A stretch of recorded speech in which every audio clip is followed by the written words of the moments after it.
दोस्तों नमस्कार, मैं हूं आलोक पाठक और आप देख रहे हैं न्यूज लॉन्चर। इस बार अखिलेश यादव की गुगली में भारतीय जनता पार्टी बुरी तरह से फंस गई है।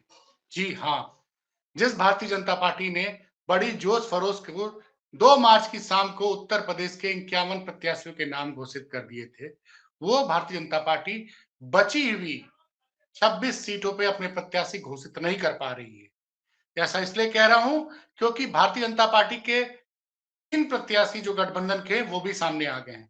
80 सीटें हैं अभी तक टोटल, वैसे देखा जाए तो सिर्फ 53 नाम हुए, 27 सीटों के पे नाम भारतीय जनता पार्टी ने घोषित नहीं किए हैं। स्पष्ट सा कारण है कि अखिलेश यादव को, जैसे मैंने कहा, अखिलेश यादव की गुगली में भारतीय जनता पार्टी फंस गई। कई चीजें हैं जिसकी वजह से भारतीय जनता पार्टी दूसरी लिस्ट नहीं निकाल पा रही है। 2 मार्च और आज हम खड़े हैं 13 मार्च। 2 मार्च को 195 प्रत्याशियों की लिस्ट निकाली गई थी, जिसमें 51 उत्तर प्रदेश के थे। इसमें से एक प्रत्याशी ने चुनाव लड़ने से मना कर दिया, बाराबंकी का, क्योंकि उनका एक विवादास्पद अश्लील वीडियो मार्केट में बाहर आ गया था। उन्होंने कहा जब तक इसकी जांच नहीं होगी तब तक मैं चुनावी राजनीति से दूर रहूंगा। तो तकनीकी रूप से भारतीय जनता पार्टी के 50 प्रत्याशी अभी घोषित हैं और इन घोषित प्रत्याशियों में से कई जो अपने क्षेत्रों में जा रहे हैं, उनका बड़ा जबरदस्त विरोध हो रहा है, क्योंकि भारतीय जनता पार्टी ने अपने 47 सांसदों को दूसरी बार तीसरी बार रिपीट किया है और इनमें से कई सांसदों के खिलाफ क्षेत्रीय जनता बहुत बुरी तरह से नाराज है। दूसरी तरफ ये घटनाक्रम चल रहा है। इसी बीच संघ ने, आरएसएस ने एक बैठक की थी अमेठी में और लखनऊ में। वहां पे फीडबैक ये निकल के आया कि ग्रामीण क्षेत्रों में जनता बहुत नाराज है और अखिलेश यादव का पीडीए का कॉम्बिनेशन जमीन पर बड़ी मजबूती से अपना असर दिखा रहा है। इस वजह से आरएसएस ने तुरंत एक इमरजेंसी मीटिंग दिल्ली बुलाई। वहां योगी जी को बुलाया गया, जो मेरे सूत्र बताते हैं। उनको बोल दिया गया कि आप तुरंत जाइए और राजभर और तारा सिंह चौहान को मंत्री बनाइए। न सिर्फ मंत्री बनाइए बल्कि उनको मजबूत शक्तिशाली विभाग दीजिए। योगी जी, जो कि 16 जुलाई 2023 से टाल रहे थे, वो चाह रहे थे कि राजभर और चौहान को मंत्री पद न दिलाना पड़े, देना पड़े। लेकिन मजबूरी के कारण, एक तो अमित शाह का दबाव था। जब आरएसएस ने भी कह दिया तो उनको समझ में आ गया कि अब कुर्सी पे रहना है तो ये बात माननी पड़ेगी। आनन फानन में 5 मार्च को मंत्री पद की शपथ दिलाई राजभर को और दारा सिंह चौहान को। उसके बाद 7 दिन बाद विभाग का नाम आया। विभाग भी सबको पता है, कल ही मैं बता चुका हूं कि ओम प्रकाश राजभर को एक मजबूत विभाग मिला, जो विभाग वो मांग रहे थे, पंचायती राज, अल्पसंख्यक कल्याण और हज। और उसी तरह से दारा सिंह चौहान को भी कारावा कारा कारा कारागार विभाग दिया गया, जिसको जेल विभाग कहते हैं। अब समस्या क्या है कि अब मैंने कैसे कहा अखिलेश यादव की उंगली में फंस गए। अखिलेश यादव ने 35 नाम डिक्लेयर कर दिए। उन 35 नामों में उन्होंने क्या किया, पूरा फोकस किया पीडीए पे। 35 में ज्यादातर टिकट पीडीए को दिया और इस पर यह इंश्योर किया कि नॉन यादव ओबीसी को ज्यादा टिकट दिया जाए और दलितों को भी टिकट दिया। कई जगह पे तो सामान्य सीट पे दलित प्रत्याशी उतार दिए गए। तो उसके बाद हुआ क्या कि भारतीय जनता पार्टी ने अब तक जिन नामों को घोषणा नहीं की है, वो सीटों में उसको पता है कि यहाँ पे उसको प्रत्याशी बदलने हैं। लेकिन इसी बीच में जौनपुर के जब प्रत्याशी घोषित किया गया, भारतीय जनता पार्टी ने कृपा शंकर को वहां पे प्रत्याशी बना दिया। कृपा शंकर सिंह कांग्रेस से आए थे, महाराष्ट्र के गृह राज्य मंत्री थे, उनको टिकट दे दिया भारतीय जनता पार्टी ने। तो भारतीय जनता पार्टी के जो अभी फिर वापस सहयोगी बने जनता दल यूनाइटेड, वहां पे धनंजय सिंह थे, जनता दल यूनाइटेड में महामंत्री थे जनवरी दिसंबर के महीने तक। वो चाह रहे थे कि इस सीट को वो जेडीयू से बात करके जौनपुर में गठबंधन के खाते में आएगी और वहां से वो चुनाव लड़ जाएंगे। लेकिन भारतीय जनता पार्टी ने वहां से कृपा शंकर सिंह को चुनाव में अपना उम्मीदवार घोषित कर दिया। उसके बाद जो हुआ वो आप सब लोग को पता है। उसी तरह से कैसरगंज में बात हो रही थी, ब्रजभूषण शरण सिंह के खिलाफ तमाम आरोप लगे थे। उन आरोपों पर जांच चल रही है। दिल्ली पुलिस ने चार्जशीट कर दी है महिलाओं के साथ दुर्व्यवहार को, उसको लेके भारतीय जनता पार्टी उनको टिकट देने में हिचक रही है। लेकिन इसी बीच अखिलेश यादव ने एक प्रेस कॉन्फ्रेंस में कह दिया, एक पत्रकार ने पूछा कि ब्रजभूषण शरण सिंह भाजपा से नाराज चल रहे हैं, क्या आप उनको टिकट देंगे? तो यहीं पे अखिलेश यादव ने गोगली फेंक दी। प्रेस कॉन्फ्रेंस में उन्होंने पत्रकार से कहा कि अगर आप कहेंगे तो मैं दे दूंगा, या उन्होंने सीधे मना भी नहीं किया और सीधे हाँ भी नहीं कहा। इस जवाब किसी किसी गुगली में भारतीय जनता पार्टी का केंद्रीय नेतृत्व फंस गया है। एक तो उनका पीडीए का जो व्यूह रचना है वो बड़ी जबरदस्त है, और उसको उसकी वो काट नहीं ढूंढ पा रही है भाजपा। इसलिए 2 मार्च के बाद आज 13 मार्च तक बची हुई 27 सीटों पे, मतलब गठबंधन मिला के मैं बोल रहा हूँ, गठबंधन में 3 उम्मीदवार घोषित कर दिया, 2 आरएलडी ने घोषित कर दिया, एक ओम प्रकाश राजभर ने घोसी में घोषित कर दिया, और 27 सीटों के नाम अभी आने बाकी हैं। ये उस पार्टी की स्थिति देखिए वर्तमान में, जिसको कि 400 सीटों का जिसका टारगेट है, 370 वो खुद जीतना चाहती है, और तमाम मीडिया सर्वे बता रहे हैं कि उत्तर प्रदेश में भाजपा 70 से 78 सीटें तक जीत सकती है। अगर इन मीडिया सर्वे में सच्चाई है, तो फिर क्यों नहीं भाजपा की दूसरी लिस्ट आ गई? आखिर क्यों वो लिस्ट 27 उम्मीदवारों की रुकी हुई है? और यहाँ पे एक बड़बोले मंत्री हैं ओम प्रकाश राजभर, उनकी भी चर्चा करना बहुत जरूरी है। ओम प्रकाश राजभर को गठबंधन में सीट दी गई घोसी। घोसी में उन्होंने, ओम प्रकाश राजभर ने तुरंत अपने बेटे अरविंद राजभर को प्रत्याशी घोषित कर दिया।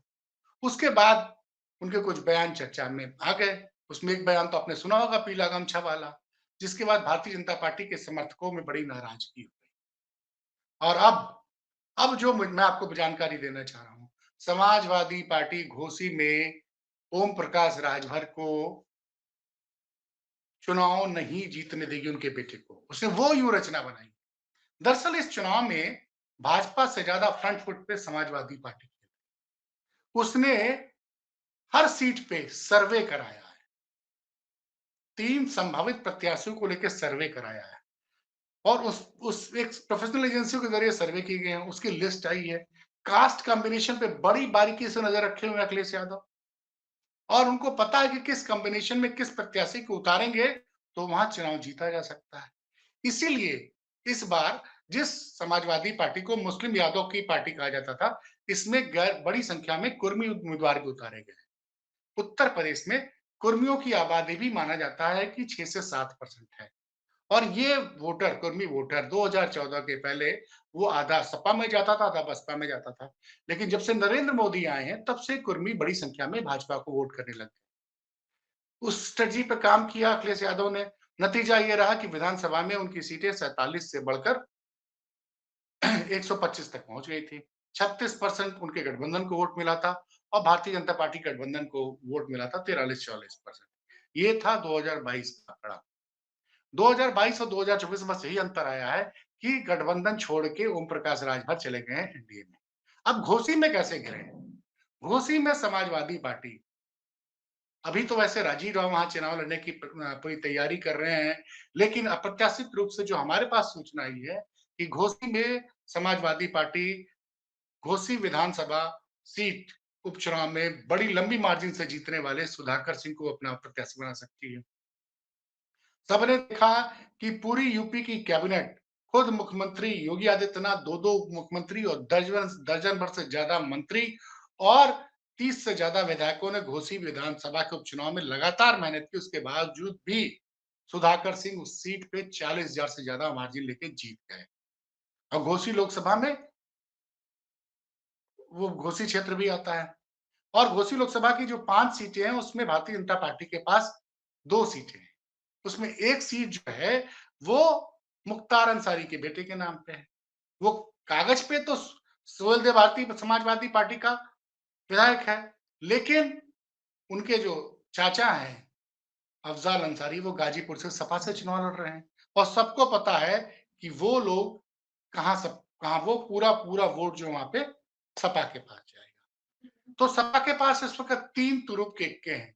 सबसे टॉप पे चल रहा है घोसी में अरुण राजभर के खिलाफ पहला नाम है सुधाकर सिंह का, इस वक्त फिलहाल वो नंबर 1 पे है। दूसरे नाम पे राजीव राय को उतार सकते हैं समाजवादी पार्टी, तीसरा संजय चौहान।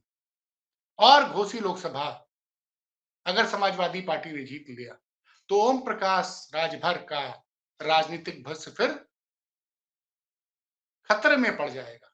कारण क्या है कि ओम प्रकाश राजभर एक तो बड़ी-बड़ी बातें करके एनडीए में शामिल हुए थे, और दारा सिंह चौहान ने तो समाजवादी पार्टी के विधायक पद से इस्तीफा दिया था। उसके बाद ये जिम्मेदारी दी गई थी ओम प्रकाश राजभर को कि आप जाइए, दारा सिंह चौहान को चुनाव लड़वाइए, जितवाइए। साथ में मुख्यमंत्री, 2-2 उप मुख्यमंत्री और दर्जन भर मंत्री और लगभग 30 से 40 विधायकों की टीम लगाई गई थी। उसके बावजूद भी सुधाकर सिंह समाजवादी पार्टी के कैंडिडेट बन के आए और 40,000 वोटों से उन्होंने वो सीट को जीत लिया। दूसरी तरफ राजीव राय ने बड़ी मजबूती से चुनाव लड़वाया है। राजीव राय रहने वाले बलिया के हैं, लेकिन उन्होंने मऊ, गाजीपुर, आजमगढ़ क्षेत्र में लगातार काम किया है। समाजवादी पार्टी के महामंत्री हैं। तो वो व्यूह रचना करने में बड़े माहिर हैं। वो उन्होंने 2022 के चुनाव में भी दिखाया था। 2000 उसके बाद पिछले साल जो 2023 का उपचुनाव हुआ था, उसमें भी उन्होंने व्यूह रचना दिखाई थी। तो और अगर संजय चौहान को या नोनिया जाति से किसी उम्मीदवार को समाजवादी पार्टी उतार देती है, तो वहां बड़ी संख्या में नोनिया वोटर भी हैं। तो अब जो है, एक तो गुगली ये कि अखिलेश यादव ने कि जो भारतीय जनता पार्टी से जो बड़ी संख्या में राजपूत नाराज बताए जा रहे हैं, वो समाजवादी पार्टी के टच में है। पहली गुगली तो ये है। दूसरी, इनके बड़बोले नेताओं प्रकाश राजभर जो सपने दिखा के आए हैं कि हम बहुत ज्यादा संख्या में पिछड़ों को भारतीय जनता पार्टी के साथ जोड़ेंगे। जो पिछड़े 2019 के चुनाव के बाद से लगातार कम से कम पूर्वांचल में बड़ी संख्या में भाजपा को छोड़ के चले गए। क्योंकि 2014 के चुनाव में आप याद करिए, उत्तर प्रदेश में भाजपा और अपने सहयोगी के साथ 73 सीटें जीतने में कामयाब हुई थी, जो आंकड़ा गिर के 2019 में 64 सीटों पर आया था। और जो भारतीय जनता पार्टी 2017 में 325 सीटें गठबंधन के साथ लोकसभा में, विधानसभा में जीतती है, वो घट के 275 पर आ जाती है। तो और मार्जिन भी कम हुई 2000 तो इसलिए अभी फिलहाल अखिलेश यादव की गुगली का जवाब भाजपा के पास नहीं है। इसी वजह से भारतीय जनता पार्टी अपनी बचे हुए भारतीय जनता पार्टी और उसके सहयोगी बची हुई 27 सीटों पे प्रत्याशी घोषित नहीं कर पा रही है। वो ये उसको ये डर बैठा हुआ है कि जिन लोगों का हमने टिकट काटा, अगर वो लोग सपा में चले गए तो हमें लंबा नुकसान हो जाएगा। कई महत्वपूर्ण सीटें हैं उत्तर प्रदेश में जिसपे भारतीय जनता पार्टी ने अपना प्रत्याशी नहीं घोषित किया है, जिसमें कई उनके मजबूत गढ़ माने जाते हैं। जैसे कैसरगंज का ही माने, कैसरगंज की सीट पे लगातार ब्रजभूषण शरण सिंह पिछले कई सालों से सांसद हैं। 2009 में सपा के टिकट पे चुनाव जीते थे, 2014, 2019 में भाजपा से जीते थे। दूसरी सीट देवरिया है, जो लगातार भारतीय जनता पार्टी 2014 से जीतती रही है। वहां पे भी यादव और पंडित के बीच बड़ा विवाद हुआ था, जिसकी वजह से भारतीय जनता पार्टी प्रत्याशी का चयन नहीं कर पा रही है। गाजीपुर की सीट में भारतीय जनता पार्टी अपने प्रत्याशी ने घोषित किया है। बलिया में परेशान है भारतीय जनता पार्टी। प्रयागराज में प्रत्याशी ढूंढ पा रही है। कानपुर में परेशान है। और उसी तरह से सुल्तानपुर, पीलीभीत कई सीटें हैं, गाजियाबाद कई सीटों पे भारतीय जनता पार्टी अपने प्रत्याशियों का चयन नहीं कर पा रही। तो अब की बार भाजपा परेशान, उत्तर प्रदेश से फिलहाल मोदी, योगी साहब परेशान और अखिलेश यादव चुपचाप रोज खेला देख रहे हैं। बड़ी संख्या में कई विपक्षी दल के बड़े नेता सपा को ज्वाइन कर रहे हैं और फिलहाल मिशन 80 जो है वो भारतीय जनता पार्टी के संघ के इंटरनल सर्वे पे अब वो मिशन 40 तक अंदर तक आ गया है। क्या होगा चुनाव परिणाम, ये तो मई के महीने में पता चलेगा। लेकिन 400 सीटों का दावा करने वाली भाजपा की भारतीय जनता पार्टी और 80 में 80 का दावा करने वाली भारतीय जनता पार्टी पिछले 11 दिनों से उत्तर प्रदेश में अपने बचे हुए 27 प्रत्याशियों के नाम नहीं तय कर पा रही। देखते रहिए न्यूज लॉन्चर उत्तर प्रदेश और उत्तराखंड और इस चैनल को सब्सक्राइब कीजिए, ज्यादा से ज्यादा शेयर कीजिए, कमेंट बॉक्स में कमेंट कीजिए। हम आपके सुझाव पे अमल करेंगे। और आज बस इतना ही। धन्यवाद।